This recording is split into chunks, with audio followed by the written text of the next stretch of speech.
Aktwal na sinubukan ng Department of Trade and Industry o DTI ang mga paputok na ibinebenta sa Bulacan. Yan ay para malaman kung papasa ang mga ito sa kanilang product standard license. Inalam ng DTI sa proseso kung tama ang timbang ng mga paputok at haba ng mitsa nito at kung ito ay puputok ng bababa sa 8 segundo. Ipinasumiti rin ng DTI ang manual kung paano ginawa ang mga paputok. Babala naman ng ahensya sa mga gumagawa ng paputok. Sumunod sa batas dahil kanilang kukumpiskahin ang makikita nilang paputok sa merkado na walang product standard mark.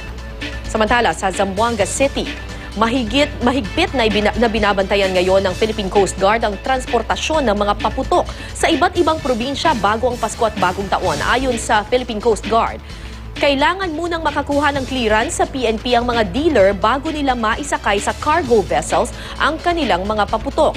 Naglabas na ang lokal na pamahalaan ng Zamboanga City ng executive order para ipagbawal ang pagbebenta at pagdala ng mga paputok.